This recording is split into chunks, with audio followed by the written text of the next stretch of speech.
Ladies and gentlemen, boys and girls, hiders, chiders and mortgage providers, welcome along to the Joe Spivey YouTube channel where we discuss books and little else. And unbelievably, folks, the very first video that I post of the new year inevitably seems to be one of the most popular. The video where I tout and posit that some of the books that I may well be reading in the coming year seems to be fodder for both you kind subscribers and indeed that curious ensemble of people who are yet to click the subscribe button on the Joe Spivey YouTube channel. For some reason that seems to appeal to everybody, and therefore we have a few new people here around. And if indeed you are new and would like a little more information on the referenced host, I am, when I'm not reading, writing, being a book critic and, shall we say, elaborately opining on the internet, I am an Anglo-Burmese adult actor, and I am indeed a for-hire librettist for the fashionable and the famous. Now, if you'd like to know just what a librettist is, I cannot tell you because I just thought of that noun in the last 4.5 seconds. But yes, that's a little bit more about me, and if indeed you would like to grab yourselves a partner who perhaps is an erstwhile subscriber to this channel and somebody who therefore can walk you through some of my quiddities and some of my quips and perhaps make you more safely acquainted with some of my rhetoric, then indeed that would be good, lest I appear somehow off-putting. That would be nice, wouldn't it? But yes, I am back, of course, as I'm sure you can tell, into my regular studio, into more suitable surroundings. I have trounced through the fog and the mist once more, and have committed very many slow, thick sins over the Christmas period. I haven't been imbibing, I haven't been drinking alcohol, but I have been eating every single host out of pot and pantry, I think it might be phrased. I, of course, as a result of watching 8 hours per day of television when I haven't been reading, I can now sloganize with the best of them. So should one of the key advertisers for a multinational corporation, be it a supermarket or a computer company or indeed oil barons, should indeed their press secretaries be sniped tomorrow morning, I think I could, such is my familiarity with their spiel and their slogans, that I could, I'm sure I could slot into position and not displease anybody.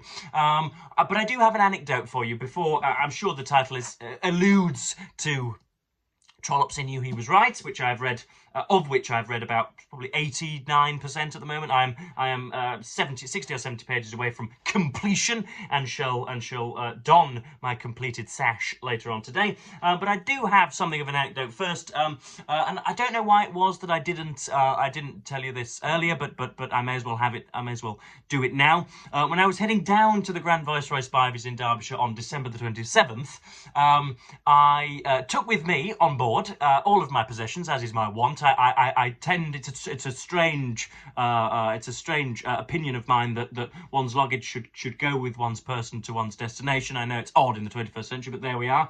But I also had with me quite the coffee. This was a sort of a coffee of American proportions. I asked for a regular. The plump lady behind the desk gave me a large, and so I had to remortgage the house first to pay £4.70 for the item, and then drunk it furiously on the train, and then decided that for reasons that will only become clear to biographers in a couple of 100 years' time, I needed to wee on this train rather than at the station, because I was catching a connecting train, and so would probably have to sprint through the train, and so couldn't visit the urinals in the station. So I went on the train.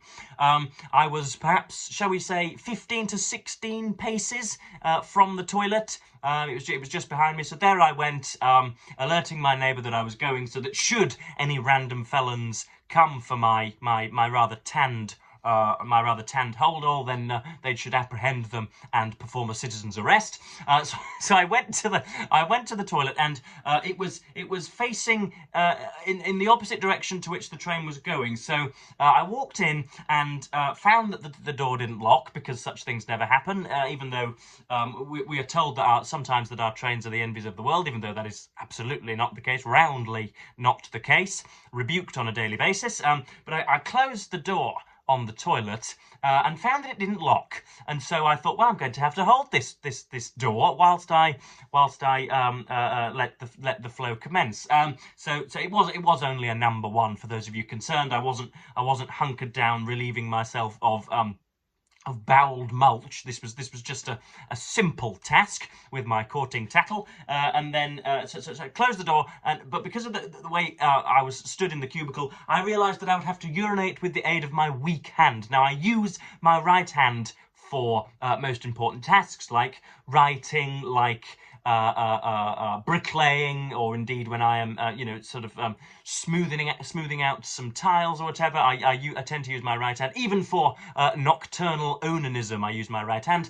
Again, boys and girls, if you do not know what nocturnal onanism is, kindly refer my channel to your parents, and I'm sure that they will only be too glad to elucidate you on the subject. So I was using my right hand to hold the door rather than to urinate. So I was operating with my weak hand, and I managed it fairly well. And shall we say that I completed about 97% of the duty, and then found that enough was enough. I was either going to have to leave this compartment, or a gang of ruffians were going to burst in and have their filthy, licentious way with me. So I thought, oh, that'll do. I'll pop Percy back into his pouch, and go on from there. And then, to my extortionate horror, to my extreme cosmic horror, I turned around to wash my hands and felt, the evil warmth of nature's rebuttal. Yes, indeed, I slightly weed myself on board a train. Thankfully, my sturdy underpants caught much of their commission, but unfortunately, there was, after about 4 or 5 seconds, a great sort of eel of discharge on my trousers, and I was wearing quite light jeans, the ones I'm wearing today, and so it showed up, and there I had to sort of feign injury because I was 15 paces away, and if indeed there could have been CCTV taken from the compartment, then I'm sure that the employees of the Transpennine Express PLC will have had great fun in my in viewing my desperation. So I had to sort of feint, because it was here. I had to sort of clutch my knee as if I was some sort of invalid and amble back down to my spot. And thankfully, by the time I got off the train, much of my work had dried, much of my painting had dried, and so I could exit and disembark with impunity. But I thought that I ought to share that, because these are the things that happen, folks. I might seem imperfectible and glorious and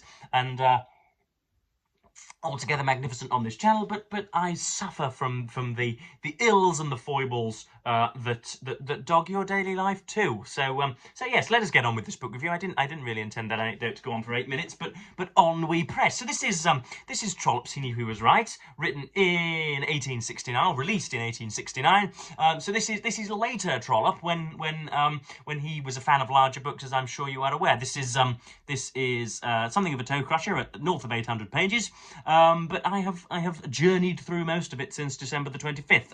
And there are 3 main sort of storylines, or three hands to grab your collar in this novel. You have the headline. The headline story to which the title alludes, and that is Lewis Trevelyan and Emily Trevelyan. Emily Trevelyan is a young woman, much like the millions of others in her situation, perhaps looking for a husband, but finding that her exile almost on the Mandarin Islands she's the daughter indeed of the governor Sir Marmaduke. She finds that it's not too much to her liking, and when little Lewis Trevelyan comes across, it is to the delight of both Emily and indeed much of her family that he courts her and indeed asks for her hand in marriage, as any honourable gentleman ought to do. So he takes her back to Curzon Street in London, and then a few years pass, and of course there is soon a small little chavvy flying through her shoe. anecdote, and believe it or not, there is a child before long. But there comes a point when a gentleman by the name of Colonel Osborne, who I take to be a sort of what should we say, a Clooney-esque figure, a very, very eligible bachelor, somebody. It's not described as such by Trollope, but I think with flowing grey hair and a sort of a very, very confident, comfortable, affirming gait, who comes to visit Emily Trevelyan under the pretext of inviting Sir Marmaduke back to England from the Mandarin Islands so that he can contribute to a parliamentary committee on Antipodean governance, shall we say. That was pretty good for extemporization, wasn't it? Antipodean governance. And so Colonel Osborne finds himself an awful lot of the time in Emily's company, and this angers Lewis Trevelyan, as well it might. But having received her assurances and having been, as I say, assured that that this man is perhaps thrice Emily's age and an old family friend, Lewis Trevelyan does not like the fact that his wife is quite often in private company with a particularly avaricious and shall we say just quite a sour figure. It is spoken of throughout London and abroad that he is something of a Lothario, capital L, somebody who delights in breaking up households and just simply likes to get his leg over every now and then. And so, yeah, Lewis doesn't like it, but doesn't show the requisite trust in his wife when she says that she is just looking to organise a trip back for Sir Marmaduke. And really, the rupture and the rift begins as a result of poor communication. There is no transgression really on behalf of Lewis Trevelyan or Emily Trevelyan in the very early stages. I think Lewis should compel greater respect than Emily shows for him, knowing that Colonel Osborne is a horrendous Lothario. He is right to desire greater assurances from her, and Emily doesn't transgress because foremost in her mind is ensuring that Sir Marmaduke comes back to England. She is not looking to engage in any kind of strange extramarital affair with Colonel Osborne. But because neither of them can communicate, and because neither of them are willing to jettison their pride for more than 90 seconds, there becomes something of a rift. And the second part of the story concerns Nora Rowley. That's the maiden name of Emily and Nora. Nora Rowley, who has come with her sister and her new brother-in-law, Mr. Trevelyan, to London, and Nora immediately excites the favour and indeed, shall we say, the kind of the glottal sort of marital love of Mr. Glascock, who is heir to the Lord of Peterborough, and is a member of Parliament, and has, again, as I said, I think in a previous video, all of the material appurtenances that could be required in the period, which usually signalled marital viability. He is, unfortunately, as dry as the proverbial, and is unable to excite Miss Nora Rowley, and she thankfully has met another person who is a friend, a childhood friend. I believe they're old Harrovians together. The childhood friend of Mr. Trevelyan, who goes by the name of Hugh Stanbury, who is ostensibly and nominally a lawyer and barrister, but I think he's called a paperless barrister at some point by Trollope, but very much wants to be part of the Daily Record. He wants to be a journalist, and throughout the novel, Trollope, I think, takes great pleasure in his mirthful satirizations of the reputation of a journalist and indeed the daily work of a journalist.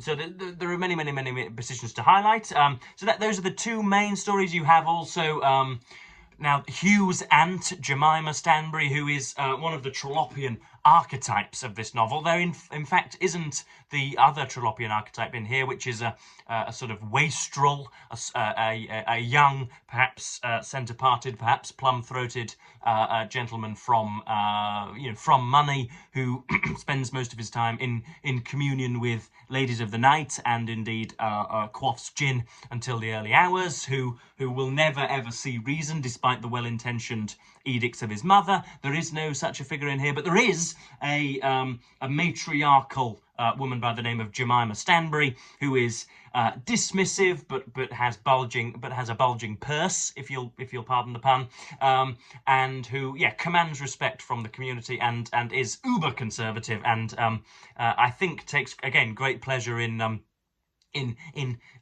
morally caning all of the idiots around her. And Hugh's sister Dorothy goes to live there, and she somehow excites the marital favour of Mr. Gibson, who again has all of those brilliant characteristics, has all of the money, all of the property, all of the prospects, is a clergyman, could really care for her very well, and yet Dorothy doesn't want it, and she eventually falls in love with Brooke Burgess.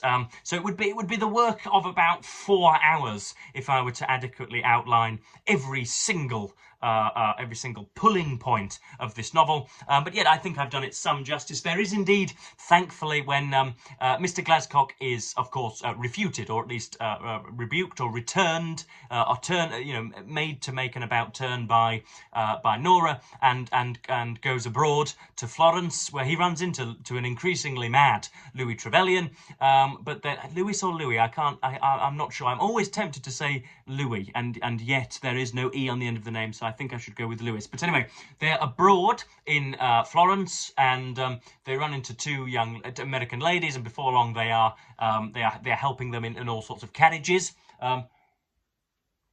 Mr. Glascock runs into the Spaldings and finds love for Caroline Spalding, but the Americans are the nieces of an American minister who doesn't hide his capital R Republican tendencies very well, and his anti-monarchical and altogether anti-British sentiments very well, even though obviously at home at the state of Illinois perhaps he might be expounding beautifully on the worthlessness of the crown and British hegemony. When he actually comes into contact with an aristocrat, he finds that he cannot gather the courage to insult the lord or the lady in front of him in question. And there is also finally an absolutely excellent woman by the name of, I'm going to butcher this, but I think it's Wallachia Petri, and she is very much a new woman, capital N, capital W, who reminds me of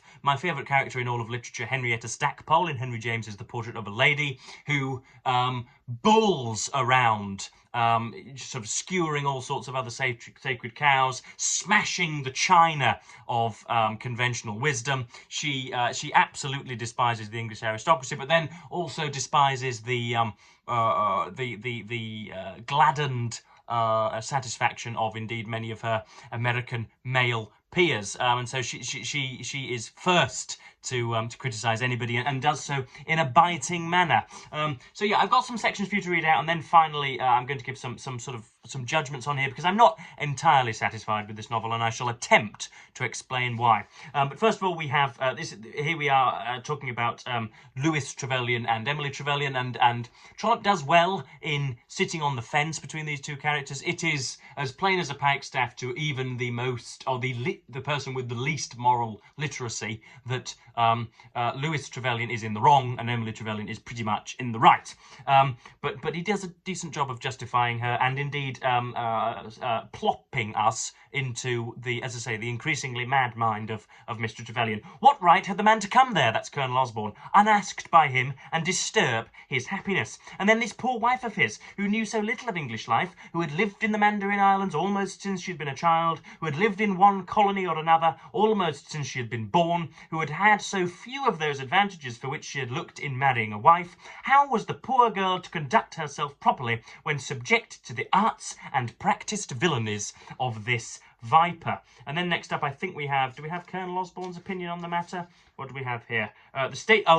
Next up we have a comparison between Mr. Glascock, who of course looks to court Nora Rowley, and Hugh Stanbury, who is on her mind. Hugh Stanbury is fat, and we think flat-footed and greasy and Falstaffian in his bulk, and yet has a light in his eyes, and Nora knows that if her will were her own, that she would partner him.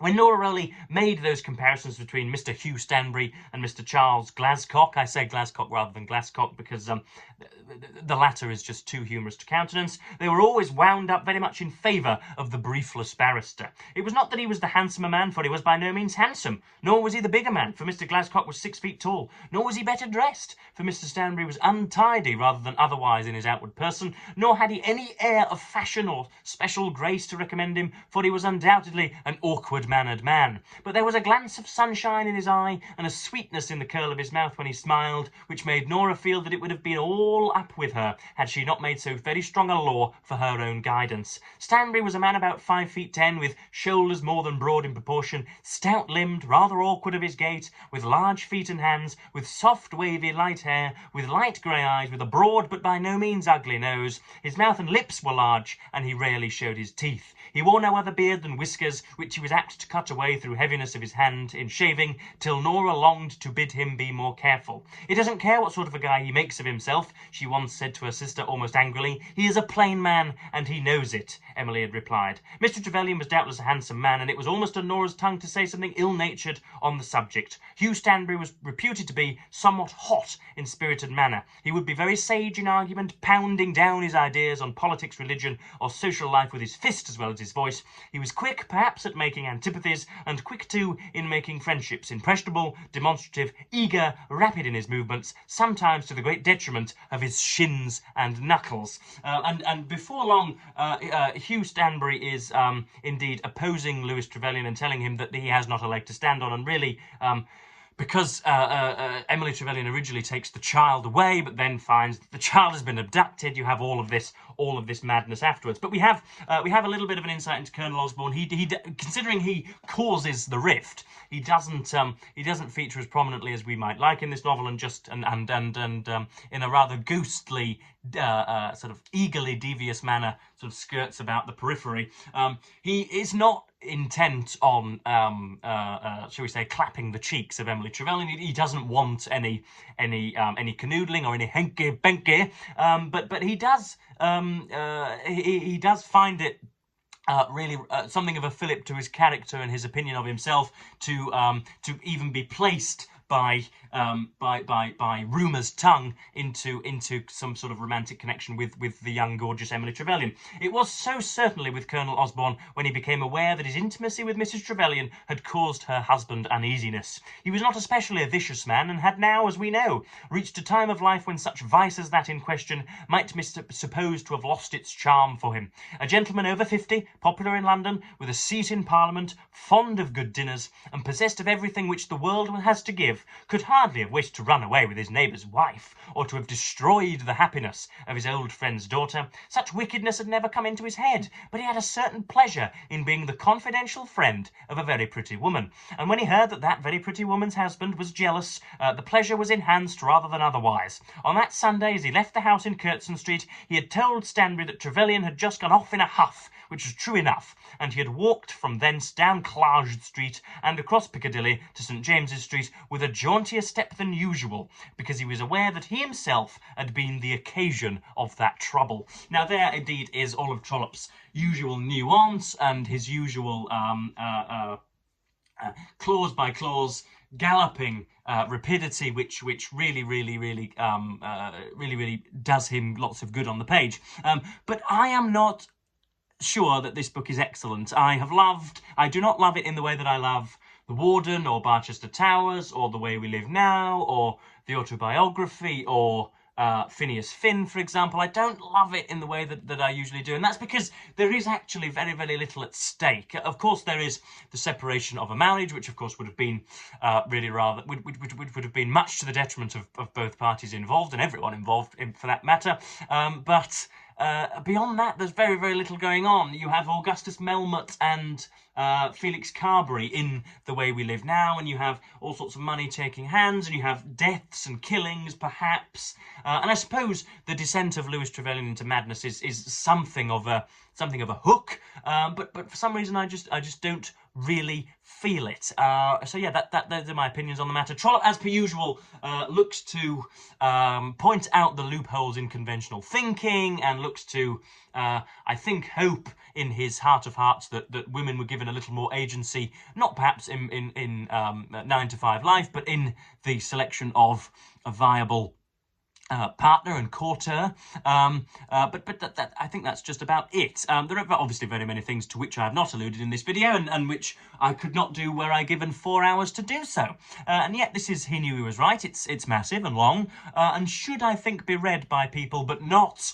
if indeed you've never read Trollope. This is not a kind introduction to him. This is antithetical to all of our 21st century precepts of how books ought to be written. It is long and expansive and really rather elaborate and tightly plotted and controlled, and invites the reader to focus on it for hours and hours at a time, which of course many of my latte-swilling contemporaries in the Zoomer generation, in Generation Z, stoutly fail to do or refuse to do. So yes, I think that's just about it, folks. I don't usually go on for 25 minutes, but I might well do. I've got some lovely video plans for the new year coming, many of them romantic, but lest I appear some sort of gooey lech, I shan't refer to the fairer sex much more in this video, and will, I think, bid you all a fond farewell for now, and return to you with